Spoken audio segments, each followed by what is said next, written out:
Hello everyone, this is Milan. Welcome back to my channel. আজ have verb নিয়ে আলোচনা করতে চলেছি। এর আগের দিন আমি ডু ভার্ব আলোচনা করেছি। এটা যে ডু ভার্ব আলোচনা করেছি, যারা ডু ভার্ব দেখোনি তারা অবশ্যই ডু ভার্বটা দেখে নাও। তার কারণ প্রাইমারি ভার্বের যে ভাগ রয়েছে, অ্যাট ফার্স্টে আমরা ডু ভার্ব করেছি, তারপর হ্যাভ ভার্ব, আর লাস্ট যে পার্টটা করব সেটা হলো বি ভার্ব। তো আজ আমরা যেটা করব সেটা হলো হ্যাভ ভার্ব। তো প্রথমে যখন হ্যাভ ভার্ব আমরা করব, এই হ্যাভ ভার্ব করার আগে দেখতে হবে হ্যাভ ভার্বের যে ফর্মগুলো রয়েছে সেই ফর্মগুলো কী কী। এই হ্যাভ ভার্বের ফার্স্ট ফর্ম হচ্ছে হ্যাভ, সেকেন্ড ফর্ম কি হ্যাড, থার্ড ফর্ম হলো হ্যাড, ফোর্থ ফর্ম হলো হ্যাভিং। আমি এর আগের দিনই তোমাদের জানিয়ে দিয়েছি যে ভার্বের সঙ্গে আইএনজি যোগ যেটা সেটাই হলো ফোর্থ ফর্ম, তাই সেটা হলো ফোর্থ ফর্ম। আর আমি ফিফথ ফর্ম হিসাবে হ্যাজকে ধরেছি। তার কারণ বলি, এই যে হ্যাজ ভার্ব রয়েছে, এই হ্যাজ ভার্ব কখনোই বেস ফর্ম নয়। হ্যাজ ভার্ব কখনোই বেস ফর্ম নয়। আমার এখানে মেন বেস ফর্ম হলো হ্যাভ। তো তোমাদের যেটা প্রথমেই মনে রাখতে হবে, হ্যাভ, হ্যাড, হ্যাড, হ্যাভিং আর হ্যাজ, এই পাঁচটা ভার্বকে আমরা মেন ভার্ব হিসাবে ব্যবহার করতে পারি। তো আমরা যখন হ্যাভকে মেন ভার্ব হিসেবে ব্যবহার করব, কিভাবে করব? যখন আমরা হ্যাভকে, এই হ্যাভটাকে মেন ভার্ব হিসেবে ব্যবহার করব সেই সময় সাবজেক্টের পরেই আমরা এই হ্যাভটাকে ইউজ করব। এই হ্যাভ ভার্বের পরে কোনো রকম আর কোনো ভার্ব ইউজ হবে না, তাহলেই আমরা এটাকে মেন ভার্ব হিসেবে ব্যবহার করতে পারবো।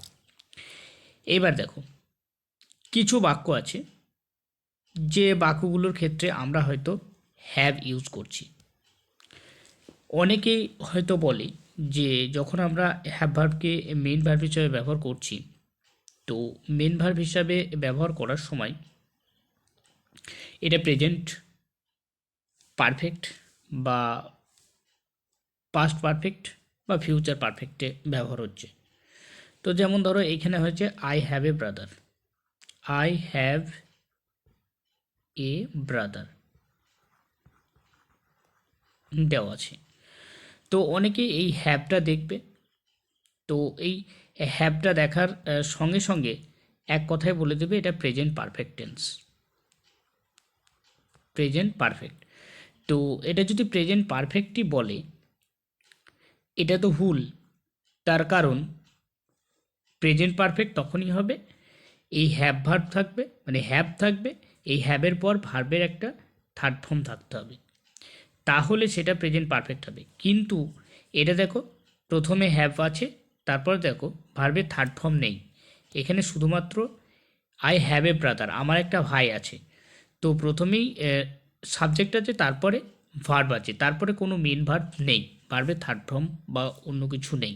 এখানে এ ব্রাদার রয়েছে, এখানে কোনো মেন ভার্ব নেই, তাহলে নিশ্চয়ই এই হ্যাভ ভার্বটা মেন ভার্ব। তাহলে এটা কোন টেন্সে আছে? এটা প্রেজেন্ট ইনডিফিনিট টেন্সে, এটা প্রেজেন্ট ইনডিফিনিট টেন্স বলা যেতে পারে। এটা present indefinite tense, present indefinite tense. তো আমি আর একটা উদাহরণ তোমাদের দিচ্ছি, দেখো, he had a radio, he had a radio, radio, radio, radio, এই যে হ্যাড, এই হ্যাড আছে মানেই তোমরা হয়তো মনে মনে ভাবছো যে পাস্ট পারফেক্ট টেন্স, কিন্তু না, এটা পাস্ট পারফেক্ট টেন্স নয়, এটা পাস্ট ইনডিফিনিট টেন্স। কারণ প্রথমেই সাবজেক্ট, তারপরে দেখো ভার্বের মেন ভার্ব হিসাবে হ্যাডকে ব্যবহার করা হয়েছে। তো মেন ভার্ব হিসেবে ভার্বকে ব্যবহার করা হয়েছে আমি কী করে বুঝলাম? প্রথমে সাবজেক্ট আছে, তারপর হ্যাড আছে, হ্যাডের পরে দেখো একটা অবজেক্ট ইউজ করা হয়েছে, এখানে কোনো রকম ভার্বের থার্ড ফর্ম ব্যবহার করা হয়নি। যদি হ্যাডের পর ভার্বের থার্ড ফর্ম থাকতো, তাহলে আমরা এটাকে প্রেজেন্ট পারফেক্ট টেন্স বলতাম।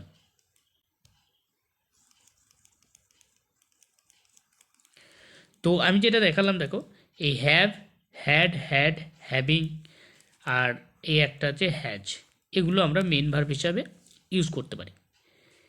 এবার এগুলোকে আমরা হেল্পিং ভার্ব হিসেবে ইউজ করতে পারি। তো হেল্পিং ভার্ব হিসেবে আমরা যখন ইউজ করব, এটা প্রেজেন্ট পারফেক্ট টেন্সে ব্যবহার হবে, প্রেজেন্ট পারফেক্ট আর পাস্ট পারফেক্টের ক্ষেত্রে। তো প্রেজেন্ট পারফেক্টের ক্ষেত্রে আর পাস্ট পারফেক্টের ক্ষেত্রে যখন আমরা এই হ্যাভ ভার্বটা ইউজ করব অক্সিলারি ভার্ব হিসাবে, সেই সময় নিয়মটা এটাই হয়, অ্যাট ফার্স্টে সাবজেক্ট হবে, তারপরে যদি হ্যাভ হয় হ্যাভ হবে, তারপর ভার্বের থার্ড ফর্ম হবে, তারপরে অবজেক্ট হবে।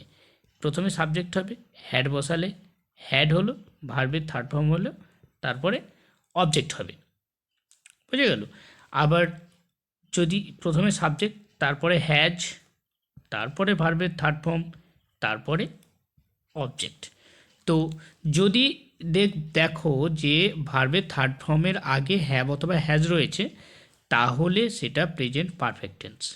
কিন্তু যদি দেখো যে হ্যাভ অথবা হ্যাজ রয়েছে কিন্তু তারপরে কোনো ভার্বের first form, second form, third form কিচ্ছু নেই, ভার্বের থার্ড ফর্মটা দেওয়া নেই, বিশেষ করে ভার্বের থার্ড ফর্মটা দেওয়া নেই, তাহলে সেটা জানবা প্রেজেন্ট বা past indefinite. A have, had, had, এটাকে আমরা অক্সিলারি ভার্ব হিসেবে ইউজ করতে পারি। তো যখন আমরা অক্সিলারি ভার্ব হিসেবে ইউজ করব, কিভাবে করব তো দেখাই। অক্সিলারি ভার্ব হিসেবে ইউজ করতে পারি, অক্সিলারি ভার্ব হিসেবে যখন ইউজ করব একটা জিনিস খেয়াল রাখতে হবে, প্রথমে সাবজেক্ট হবে, তারপরে হ্যাভ হবে, তারপর ভার্বের থার্ড ফর্ম হবে, তারপর অবজেক্ট হবে। যদি আমরা হ্যাডের কাজ করি, প্রথমে সাবজেক্ট, তারপরে হ্যাড, তারপরে ভার্বের থার্ড ফর্ম, তারপরে অবজেক্ট। আবার যদি এই হ্যাডটাকে ধরি, একই ব্যাপার, এই হ্যাডের কাজটা হবে। আরেকটা আছে আমার হ্যাজ ফর্ম, হ্যাজ, এটা প্রথমে সাবজেক্ট, তারপরে হ্যাজ, তারপরে ভার্বের থার্ড ফর্ম, তারপরে অবজেক্ট। একটা জিনিস খেয়াল রাখতে হবে, এই হ্যাভ অথবা হ্যাজ যখন থাকবে, তারপরে যেটা থাকবে সেটা থার্ড ফর্ম থাকবে। যদি থার্ড ফর্ম না থাকে, যদি থার্ড ফর্ম না থাকে, তাহলে জানতে হবে হ্যাভ, হ্যাড বা হ্যাজটা মেইন ভার্ব হিসেবে ব্যবহার হয়েছে, এটাকে আমরা হেল্পিং ভার্ব হিসেবে ব্যবহার করতে পারিনি। এবার দেখো, এই যে হ্যাভ, হ্যাড আর হ্যাভ ভার্ব দেওয়া আছে, হ্যাভের পাস্ট ফর্ম দুটোই পাস্ট ফর্ম। তো অনেক সময় দেখবা এরকম দেওয়া থাকে যে এই হ্যাভ দেওয়া আছে, দি হ্যাভের পর হ্যাড দেওয়া আছে, হ্যাজ দেওয়া আছে, তারপরে হ্যাড দেওয়া আছে। বুঝে গেল? এরকমভাবে দেওয়া আছে, কিন্তু এটা কিন্তু এরকম হয় না যে হ্যাড দেওয়া আছে, তারপরে হ্যাভ দেওয়া আছে, তারপরে তোমার হ্যাড দেওয়া আছে, তারপরে হ্যাজ দেওয়া আছে, হবে না। কেন বলি?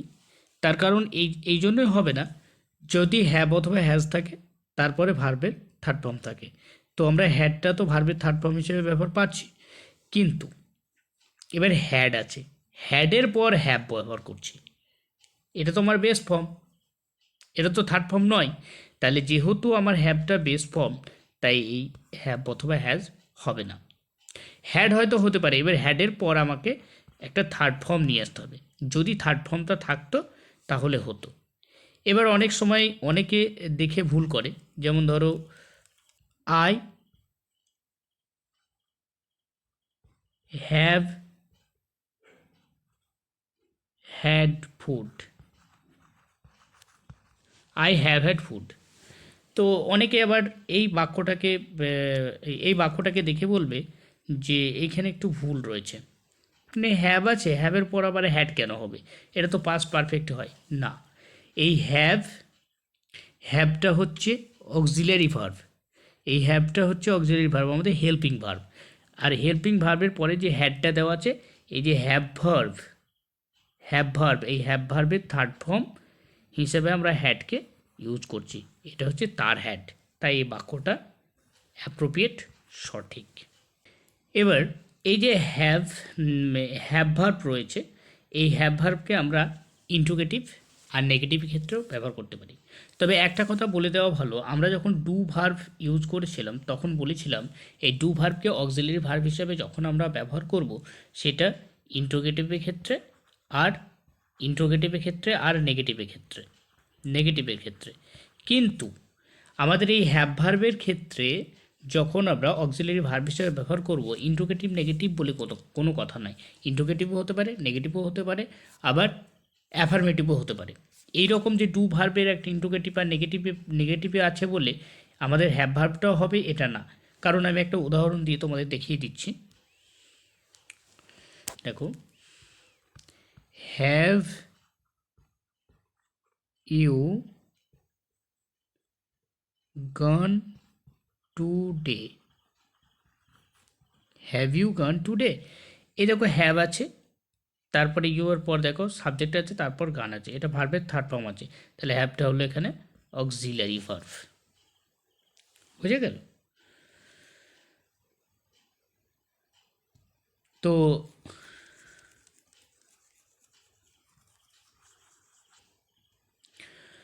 তো আমি হ্যাভ ভার্বটাকে তোমাদের খুব সহজ সরলভাবে বুঝিয়ে দেওয়ার চেষ্টা করলাম। এটা একটু অ্যাডভান্স লেভেল বলা যেতে পারে, তার কারণ এর আগে আমি যে হ্যাভ ভার্বের ব্যবহার শিখিয়েছি, হ্যাভ, হ্যাজ, হ্যাড, কোথায় কোথায় ব্যবহার হয় সেটা, তো ওটা সম্পূর্ণ একেবারেই বেসিক। তো বেসিক থেকে একটু হাই লেভেল, একটু হাই। তো তোমাদের যদি এই গ্রামার সেশনটা ভালো লাগে তাহলে অবশ্যই লাইক, শেয়ার, কমেন্ট করবে।